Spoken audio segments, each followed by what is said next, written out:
Salut à tout le monde, aujourd'hui on se retrouve pour une nouvelle vidéo.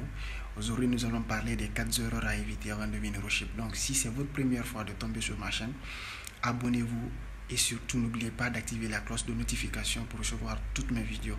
On se retrouve tout à l'heure.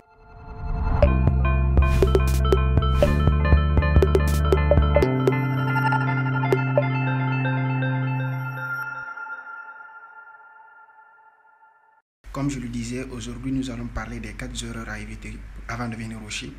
Donc la première erreur, c'est de venir sans connaître le nom de son université au chip. Généralement, les personnes ou les cabinets qui s'occupent des dossiers n'informent pas les candidats avant de venir. Donc une fois à l'immigration du chip, on vous pose beaucoup de questions, voire 4 ou 5 questions. La première erreur à éviter, c'est de venir sans connaître le nom de son université. Donc si vous venez sans connaître le nom de votre université et qu'on vous pose la question à l'immigration et ça trouve que vous ignorez le nom de votre université ou vous vous mettez à tâtonner avant de dire le nom de votre université, il se peut qu'on vous refuse l'accès de rentrer au chip. Pourquoi cela? Parce que si vous venez et que vous ignorez le nom de votre université, ils vont dire certainement que vous êtes là pour passer, soit au sud, en Grèce ou la France. C'est pourquoi les étudiants qui doivent venir étudier au Chypre doivent connaître le nom de leur université avant de venir. Faites le maximum de recherches sur votre université avant de venir. Aussi un point important, essayez de retenir votre programme. Si c'est un programme de Summa School, vous retenez.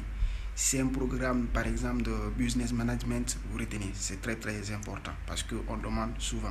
Deuxième erreur, ne venez pas sans argent de poche. Pourquoi cela? Parce que vous ne pouvez pas prendre un appartement et manger dans 200 ou 300 euros.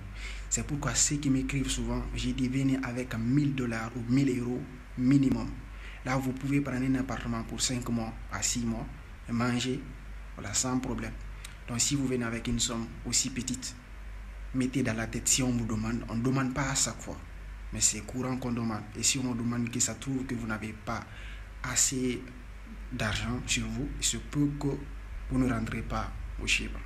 On vous refuse totalement la rentrée. La troisième erreur, c'est avec les faux dossiers. Donc ceux qui n'ont pas eu la chance d'avoir le bac, essaient de falsifier les dossiers, que ce soit le diplôme du bac, le relevé du bac. Ça ne pose pas de problème. Parce que si vous nous envoyez les dossiers, nous on peut vous inscrire et vous avez l'admission, vous avez tout. Mais une fois à l'immigration, il y a des agents qui sont formés pour détecter les faux dossiers.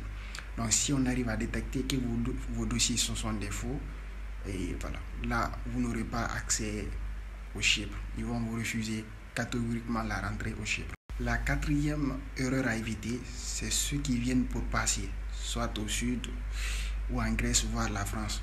Donc si vous êtes là pour passer, gardez ça pour vous. Mais si vous faites un lien avec votre passage dans d'autres pays, une fois à l'immigration, c'est fini. Là, vous n'aurez pas accès au Chypre. Parce qu'ils vont vous dire que vous n'êtes pas là pour étudier, donc vous êtes là pour passer. Et c'est interdit au Chypre. Donc ceux qui viennent pour passer, une fois, garde ça pour toi. Une fois là, tu vas essayer de passer au sud. C'est pas difficile. Tu viens aujourd'hui, le lendemain, tu peux passer au sud. Une fois au sud, tu demandes l'asile ou voilà. Il y a toute une procédure. Donc essayez de garder ça pour vous. Mais si vous venez que vous faites un lien avec votre passage à l'immigration, c'est que votre voyage se limite à l'aéroport. Parce qu'ils vont vous embarquer et vous retourner dans votre pays d'origine. Maintenant, mes frères et sœurs qui me contactent hors du Sénégal et de la Guinée-Conakry, essayez de me contacter sur mon WhatsApp. Demandez-moi toutes les informations que vous voulez. Appelez-moi, laissez des messages, je réponds quand je suis en ligne. Mais hors de cela, je ne peux pas vous aider ou voilà, voire vous inscrire ou faire une procédure pour vous parce que je n'ai pas de correspondant hors la Guinée-Conakry et le Sénégal. Les autres pays, je ne peux que donner des informations. Parce que la procédure de la Chypre, elle est simple, mais ça demande de l'argent. Les frais d'admission, les frais de la scolarité. Donc, passez par les cabinets de voyage. Et si vous avez des amis ici au Chypre, contactez-les. La procédure prend maximum, si la personne est efficace. Maximum 5 jours, ça ne dépasse pas les 5 jours. Qui ont des contacts ici, essayez d'avoir des bonnes relations avec eux. Cela va vous permettre de ne pas vous sentir seul une fois au Chypre. Ils vont vous permettre de comprendre davantage le terrain parce que ce sont des anciens. Ils savent comment se passent les choses. Ils vont vous montrer comment se passent les choses. Et ça aide. Voilà, je suis à la fin de cette vidéo. J'espère que ça vous a plu. Et n'hésitez surtout pas de m'appeler ou de me laisser des messages. Et quant à moi, je vous dis à la prochaine ou pas.